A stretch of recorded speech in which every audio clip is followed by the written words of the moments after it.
നമസ്കാരം. അമേരിക്കയും ഇറാനും തമ്മിലുള്ള സമാധാന ചർച്ചകളിൽ പുരോഗതിയില്ലാത്ത സാഹചര്യത്തിൽ ഇറാനെതിരെ സാധ്യമായ വ്യോമാക്രമണങ്ങളിൽ പങ്കാളിയാകാൻ ഇസ്രായേൽ തയ്യാറെടുക്കുന്നതായി റിപ്പോർട്ടുകൾ വ്യക്തമാക്കുന്നു. ഇറാന്റെ കാര്യത്തിൽ തന്റെ ക്ഷമ നശിച്ചുകൊണ്ടിരിക്കുകയാണെന്ന് അമേരിക്കൻ പ്രസിഡന്റ് ഡൊണാൾഡ് ട്രംപ് സൂചന നൽകിയതിന് പിന്നാലെയാണ് ഇസ്രായേലി മാധ്യമങ്ങൾ ഈ വാർത്ത പുറത്തുവിടുന്നത്. ചർച്ചകളുടെ ഒരു ധാരണയിലെത്താൻ സാധിക്കുമെന്ന് ഗൾഫ് രാജ്യങ്ങൾ ബോധ്യപ്പെടുത്തിയതിനെ തുടർന്നാണ് താൻ ആക്രമണ പദ്ധതികൾ താൽക്കാലികമായി മാറ്റിവെച്ചതെന്ന് ട്രംപ് വ്യക്തമാക്കിയിരുന്നു. എന്നാൽ ഒരു പുതിയ കരാറിലെത്താൻ ഇറാന് ഏതാനും ദിവസങ്ങൾ മാത്രമേ ബാക്കിയുള്ളൂവെന്നും ട്രംപ് പിന്നീട് മുന്നറിയിപ്പ് നൽകി. ഇറാൻ തങ്ങളുടെ നിലപാടുകളിൽ വ്യക്തമായ മാറ്റം വരുത്തി പുതിയ നിർദ്ദേശം മുന്നോട്ട് വെച്ചില്ലെങ്കിൽ ട്രംപിന് സൈനിക നടപടിയിലേക്ക് നീങ്ങേണ്ടി വരുമെന്നാണ് ഇസ്രായേലിന്റെ വിലയിരുത്തൽ. സാധ്യമായ അമേരിക്കൻ ആക്രമണത്തെ നേരിടാനും അതിൽ പങ്കുചേരാനും ഇസ്രായേൽ പ്രതിരോധ വിഭാഗം അതീവ ജാഗ്രതയിലാണ്.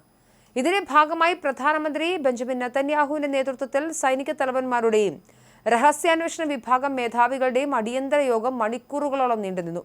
നിലവിലെ സങ്കീർണമായ സാഹചര്യം കണക്കിലെടുത്ത് നെതന്യാഹു തന്റെ കോടതി സാക്ഷ്യപ്പെടുത്തലുകൾ മാറ്റിവെക്കുകയും ഇസ്രായേൽ പ്രസിഡന്റ് ഐസക് ഹെർസോഗ് തന്റെ വിദേശയാത്ര റദ്ദാക്കുകയും ചെയ്തിട്ടുണ്ട്.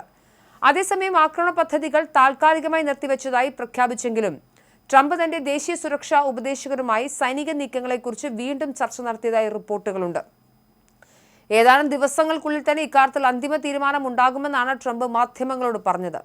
യുദ്ധം തടയാൻ ആഗ്രഹിക്കുന്നുണ്ടെങ്കിലും ചിലപ്പോൾ ശക്തമായ തിരിച്ചടി നൽകേണ്ടി വരുമെന്നും അദ്ദേഹം കൂട്ടിച്ചേർത്തു. എല്ലാ മുന്നണികളിലെയും ശത്രുത അവസാനിപ്പിക്കുക, അമേരിക്കൻ സൈന്യത്തെ പിൻവലിക്കുക, ഉപരോധങ്ങൾ നീക്കുക തുടങ്ങിയ ആവശ്യങ്ങളാണ് ഇറാൻ മുന്നോട്ട് വയ്ക്കുന്നത്. എന്നാൽ ഈ നിർദ്ദേശങ്ങൾ മുൻപ് ട്രംപ് തള്ളിക്കളഞ്ഞവയ്ക്ക് സമാനമാണ്.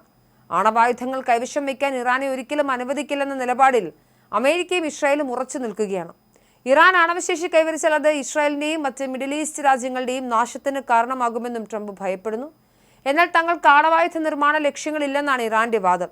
ഇതിനിടയിൽ സമുദ്രമേഖലയിലെ സംഘർഷം ശക്തമാക്കിക്കൊണ്ട് ഇറാൻ ബന്ധമുള്ളൊരു എണ്ണക്കപ്പൽ അമേരിക്കൻ സൈന്യം ഇന്ത്യൻ മഹാസമുദ്രത്തിൽ വെച്ച് പിടിച്ചെടുത്തു.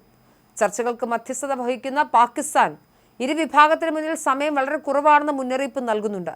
മേഖലയിൽ സമാധാനം പുനഃസ്ഥാപിക്കാനുള്ള നയതന്ത്ര ശ്രമങ്ങൾ തുടരുമ്പോഴും ഒരു യുദ്ധത്തിന്റെ നിഴലിലാണ് മിഡിൽ ഈസ്റ്റ് ഇപ്പോൾ നിലകൊള്ളുന്നത്. അമേരിക്കയും ഇറാനും തമ്മിലുള്ള ഈ അസ്വാരസ്യങ്ങൾ കേവലം ഇരു രാജ്യങ്ങളെ മാത്രമല്ല, മറിച്ച് ആകെയുള്ള മിഡിൽ ഈസ്റ്റ് മേഖലയെയും ആഗോള സമ്പദ്വ്യവസ്ഥയുടെയും സ്ഥിരതയുമാണ് ബാധിക്കുന്നത്. നയതന്ത്ര ചർച്ചകളുടെ പ്രശ്നപരിഹാരത്തിനുള്ള സമയം അതിവേഗം അവസാനിക്കുമ്പോൾ മേഖല വീണ്ടും ഒരു വലിയ യുദ്ധത്തിലേക്ക് നീങ്ങുമോ എന്ന ആശങ്ക ശക്തമാണ്.